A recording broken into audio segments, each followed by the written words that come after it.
London is an incredible city with so much to do and see. I've been living here for about 9 months now, and I still feel like I'm just scratching the surface of what London has to offer.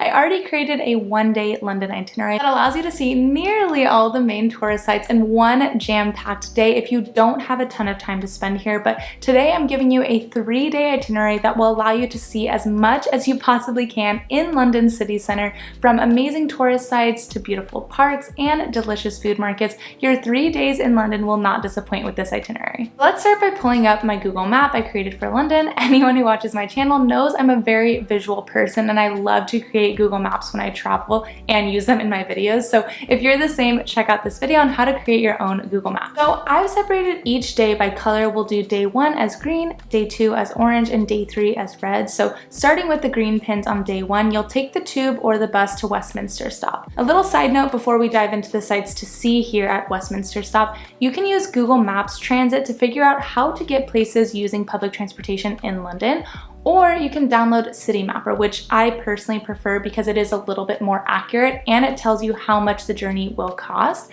Whether you're using the bus or the metro, it's super easy. You just tap to pay when you get to the till with a physical card or an app like Apple Pay. There is no need to buy a ticket at a machine. The bus is a flat fee of $1.75 for an hour, no matter how many buses you take, and the tube charges you based on how many zones you cross, starting at $2.70. So now here at Westminster, you'll exit the tube station and right away you will see Big Ben. It's actually one of my favorite tube station views because it's just right in your face when you exit. It's stunning.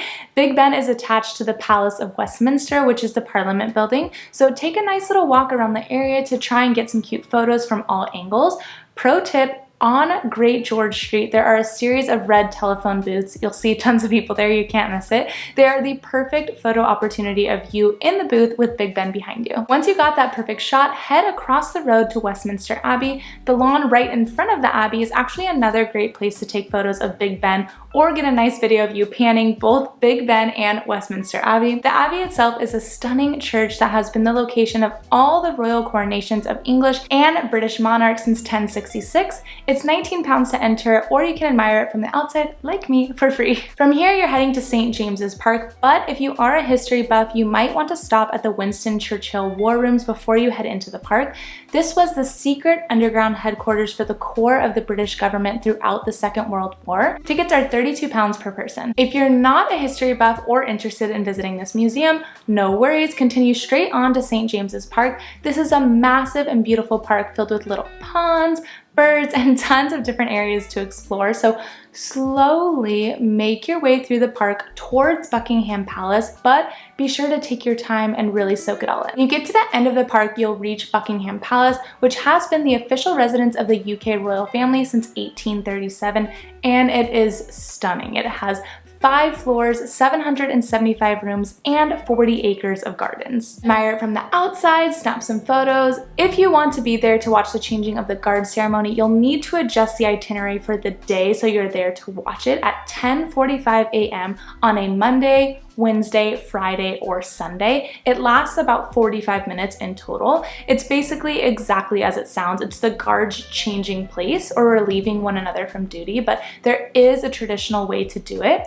I remember going to watch it on my first trip to London when I was studying abroad 8 years ago, and it was cool, but it was really crowded. You're basically just packed like sardines trying to watch this thing. So if you want to see that, just know that it'll most likely be that way. Also, if you happen to be in London between July 11th and September 29th, 2024, you can book a tour to see the inside of the palace. Once you're ready to move on, you'll walk along the Mall Crossing, which is a beautiful tree-lined street, rather than walking back through the park so you can just kind of see something new. And you'll eventually end up at Trafalgar Square. This square's name commemorates the Battle of Trafalgar, which was the British naval victory over France and Spain in the Napoleonic Wars back in October of 1805. In the middle of the square, you'll see a huge column with a sculpture of Admiral Nelson on top. Nearby, there's a bronze statue of King Charles I from 1633, and it was also the home of the Royal Mews, where the stables, horses, and carriages of the royal household were kept until 1820. You'll keep walking along the Strand until you get to Jubilee Market, which is a market filled with eclectic arts and craft stalls and tons of food options. I personally have never eaten here, but I think it's worth stopping by even if you aren't hungry to take a look at the shops. During Christmas, this is one of the most beautiful spots in London since they have these amazing bells hanging from the ceiling, a huge Christmas tree in the courtyard, and fake snowfall every hour. Then you'll walk down to the river and cross it using either the Waterloo or Golden Jubilee Bridge to get to the London Eye. I personally wouldn't spend the £26 to actually go up in the London Eye because I think that's crazy expensive, but if you want to, now would be the time. You'll get great views of London from up above, or if you choose not to go up, snap some photos and just keep walking away from the river to get to the graffiti tunnel, which is just a cool photo opportunity and something kind of different to see in London. But here you'll also find a ton of restaurants and bars in the area, so you can end your day by grabbing food and drinks somewhere nearby. Now moving on to day 2, which is the Orange Pins. We'll start the day by grabbing breakfast at Spitalfields Market, which opens at 8 a.m. on weekdays and 9 a.m. on weekends. I'd recommend just getting something small or splitting something with someone and just kind of walking around the stalls because it's one of my favorite markets to walk around. But I don't want you to get too full because right down the street you can head to Brick Lane, which is a really cool hipster street filled with vintage clothes shopping, and you have to try the famous Brick Lane bagel shop. Hopefully the queue isn't too long. I highly recommend the salted beef bagel, which is £6.50. Then you'll start walking towards the river and walk through Leadenhall Market. In all honesty, there aren't a ton of restaurants or shops actually worth popping into here, but it's genuinely one of the most beautiful markets you'll ever see. And if you're a Harry Potter fan, this is where they filmed the entrance to Diagon Alley in the first film. Then you'll head over to Sky Garden, which is an amazing rooftop garden that gives you beautiful views of the city. It is completely free to go, but you do need to reserve tickets in advance. The tickets will become available 3 weeks in advance on the Monday around 10:30 a.m. London time. So let's say you wanted to visit Sky Garden on Friday, April 26th. You'd need to log on Monday, April 1st around 10:30 a.m. London time to reserve those tickets. The tickets do sell out pretty quick within a day or two, so I would try to get them as soon as you can. There's a rooftop bar up there too where you can buy drinks and enjoy views of London all around you. Whenever you're ready, you'll head to the Tower of London, whose tagline is Mighty Fortress, Royal Palace, and Infamous Prison. So it has been a lot of different things over the years, but still today is the place that houses the crown jewels. It costs $34.80 per person to enter, or just snap some photos from the outside and continue on to Tower Bridge, one of the most famous bridges in the entire world. You have the option to, of course, walk across it for free and snap photos, or pay £12 and head up into the upper part of the bridge, which has glass floors and really nice views of the river and city. From here, you'll walk along the river and then cut inland to grab lunch at Borough Market, which is one of the best food markets in all of London. Grab one of the Black Pig's viral sandwiches, an insanely good crumble from Humble Crumble, or my personal favorite, Shuck,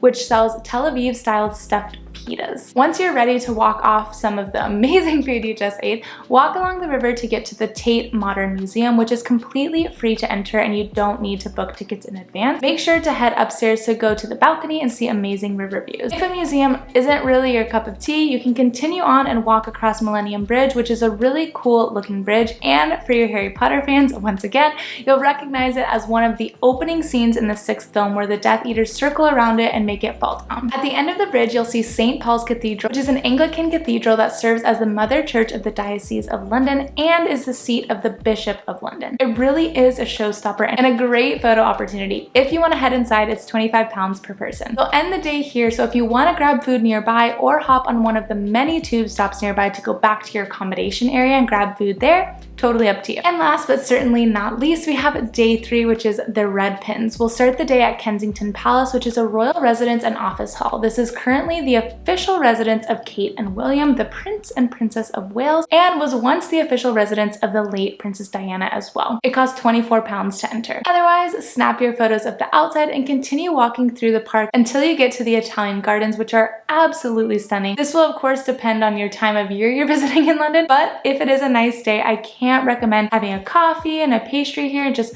soaking in all the beauty. From here, you can continue to walk through Hyde Park, but it is quite massive, so you could also opt to hop on a bus or a tube to Mercado Mayfair, which is genuinely one of the most beautiful food halls I have ever seen in my entire life because it's inside of an old church. So there are columns and beautiful stained glass, plus a nice rooftop garden with tables. The food stalls open at noon every day, but they do serve coffee and pastries starting at 10 a.m. every day, if that fits into your schedule better, depending on what time you started the day. The next part of the day, you're just walking walking and exploring the streets of central London, maybe popping into some shops or snapping photos of the beautiful buildings. You'll start at Bond Street, then make your way to Regent Street, on to Carnaby Street, and finally pop into Liberty London, which is just a beautiful shop and a great photo op. All of these streets are super famous during November and December because of their fantastic Christmas light displays. So if you are here during that time, you absolutely can't miss them. Next, you'll walk up to Oxford Street and do some shopping. This is the main shopping area in London, so walk up and down the street and I'm sure you'll find any store that you're looking for, including a 4-story Primark, which is my favorite store in all of the UK. Once you've had enough of shopping, you'll head up to the British Museum, which is completely free and you do not need to book any tickets in advance. You can simply just walk in. This museum has 8 million permanent works of art in its collection, which makes it the largest in the world, focusing on human history, art, and culture. Once you're done here, or if going to this museum doesn't interest you, you'll continue to walk down until you get to Neal's Yard, which is just this really cute, colorful hidden gem. Not really much to do here, but I do think it's worth stopping and snapping some photos. Then you'll continue walking in that same direction and you'll soon be walking through the beautiful neighborhood of Covent Garden. Wander the streets here and snap some photos of the beautiful buildings and slowly make your way to the Seven Dials Market to grab dinner, which is just this super cool indoor food hall or food market with probably about, 20-ish or so different food shops and 2 bars inside. It kind of reminds me of Grand Central Market in LA, where you can literally get any type of cuisine. So it's perfect if you're with multiple people. Everyone can just get what they want. The market opens at noon on weekdays and 11 a.m. on the weekends. Next, you'll head to Leicester Square, which is one of London's best known public squares and a hub for entertainment. It's the city's prime location for hosting celebrity events, movie premieres, and things like that. From here, you'll head to Piccadilly Circus, which is an icon of modern day London with its large display signs and a fountain in the middle of this road junction.